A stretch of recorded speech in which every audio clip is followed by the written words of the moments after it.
સ્વાગત છે। જૂનાગઢ જિલ્લાના કેશોદના જૂનાગઢ રોડ પર એપીએમસી આગળ સરકારી સસ્તા અનાજની કાળાબજારીનો મોટો પર્દાફાશ થયો છે। જૂનાગઢ રેન્જ પોલીસ દ્વારા કરવામાં આવેલી ત્રાટકતી કાર્યવાહીમાં લાખો રૂપિયાનો ઘઉં અને ચોખાનો જથ્થો કબજે કરવામાં આવ્યો છે।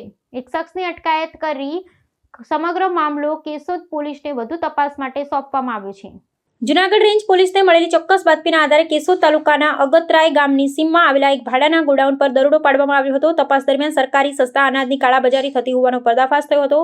દરોડા દરમિયાન પોલીસે કુલ 10,250 કિલોગ્રામ ઘઉં અને 12,500 કિલોગ્રામ ચોખા મળી કુલ અંદાજે ₹5,70,500નો જથ્થો કબજે કર્યો હતો। આ કાર્યવાહીમાં એક શખ્સને ઝડપી પાડવામાં આવ્યો છે। પ્રાથમિક પૂછપરછ બાદ સમગ્ર મામલે કાયદેસરની કાર્યવાહી હાથ ધરી કેસને વધુ તપાસ અર્થે કેશોદ પોલીસને સોંપવામાં આવ્યો છે। પોલીસ હવે આ અનાજ ક્યાંથી લાવવામાં આવ્યું હતું અને કોને પહોંચાડવાનું હતું ને કાળાબજારીના રેકેટમાં અન્ય કોણ કોણ સંડોવાયેલા છે તે દિશામાં સઘન તપાસ શરૂ કરી છે।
तो व्हाट्सएप, ट्विटर, फेसबुक, इंस्टा जहाँ भी आपका अकाउंट है, इसे शेयर बटन के द्वारा वहाँ पर शेयर करें।